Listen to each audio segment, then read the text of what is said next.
তার হাতটা আমি ধরি আর ঠাস করে আমরা দুজন নিচে পড়ে যাই পাহাড় থেকে কাদার মধ্যে। স্লিপল টাইপ কিছু একটা বা এরকম কোনো একটা লাইটের ছাতা হতে মাথায় নিয়ে আমি দাঁড়ায় আছি। সো এখন আমি যদি ওদের ধরতে যাই আমিও ওদের সঙ্গে পিছলে পড়ে যাই। বিভিন্ন জায়গাতে কোনো ভিডিও যদি আমি পোস্ট করি এটার নিচে কমেন্ট দেখতে হবে আপনাকে আবার কবে দেখতে পারবো। তৌসিফ ভাইয়ের সাথে একটা কাজ দেখতে চাই। তার মধ্যে আবার আমাদের আরেকজনের থ্রুতে চাঁদ রাতে যারা ভাবি ছিল, তো সব সাথে একটা ফ্যামিলি গ্যাদারিংয়ে যখন দেখা হয়ে যায় তখন আমরা আরেকটু গল্প করি একজন আরেকজনের ভিশন বা আমরা কিভাবে চিন্তা করি, আমরা কতটুকু আসলে বাংলাদেশের মিডিয়া ইন্ডাস্ট্রিটাকে প্রগ্রেসিভ হিসেবে দেখতে চাচ্ছি, সব কিছু নিয়ে যখন আমরা কথাবার্তা বলি তখন আমাদের মনে হয় যে আমরা অনেকটা মেন্টালিও অনেক কিছু আসলে একই রকমভাবে চিন্তা করি। তারপর হচ্ছে গিয়ে ভাইয়া তো আমার কোথা থেকে নাকি একটা ভিডিও করে ভাইয়াকে পাঠিয়েছিল যে ওনাকে কেন নায়িকা হিসেবে নেওয়া হচ্ছে না এবং উনি কেন এখনও কাজ করছে না, ওনাকে নিয়ে আমরা কোনো একটা কিছু চিন্তা করতে পারি। তো ভাইয়া তো আমাকে আগে থেকে চিনতো, তো ওই ভাবে সে হচ্ছে কি আমাকে জিজ্ঞেস করে যে নীলা আচ্ছা ঠিক আছে আমি কিছু একটা চিন্তা করতেছি, তুমি কি কাজ করবা বা তোমার কি প্ল্যান আছে কিনা।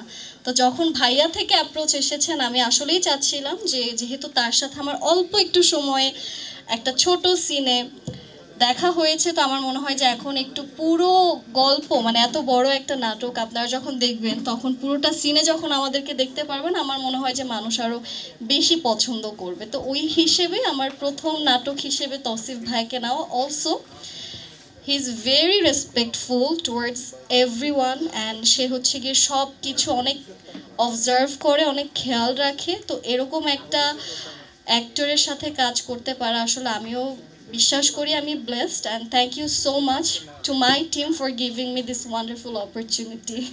মজার স্টোরি আসলে বলে শেষ করা যাবে না, আজকে পুরো দিনে আমরা বলবো।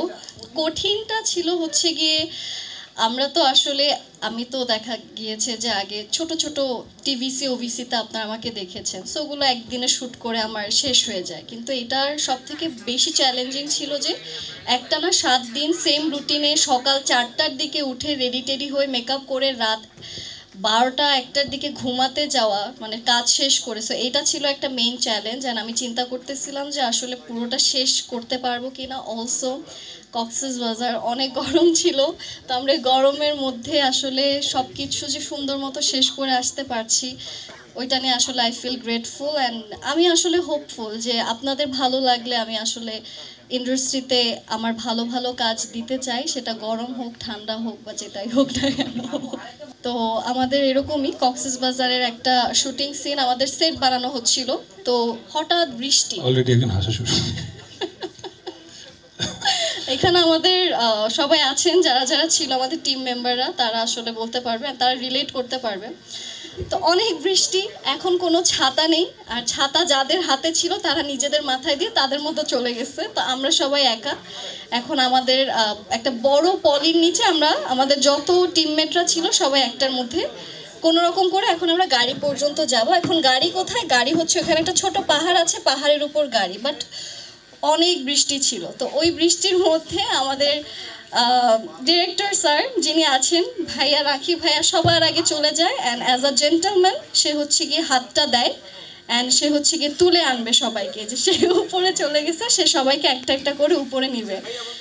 এখন তার হাতটা আমি ধরি আর ঠাস করে আমরা দুজন নিচে পড়ে যাই পাহাড় থেকে কাদার মধ্যে, আমরা একদম ভিজে যা অবস্থা যা ইচ্ছা তা। তো পরে ভাইয়ার অনেক হাসছিল। আমি দৌড় দিয়ে চলে গেছি, এর ভিতরে দেখে আমার পিছে পিছে নীলাও আসছে, এখনো উঠতে গিয়ে অলরেডি পড়ে যাচ্ছে। এখন ভাবলাম যে যা হবে হবে, আগে ধরি। এই ওরে আমি সেভ করতে গিয়ে আমিও পড়ে গেছি। এইটা হচ্ছে গেছে সত্যি ঘটনা, এবং এটা দেখে আমি শিখছি যে ওদের সেভ করার দরকার নাই। কিন্তু সবাই দেখছে যে আমি ধরতে গিয়ে পড়ে গেছি, কিন্তু ও যে আগে পড়তে নিছিল এটা কেউ দেখে নাই।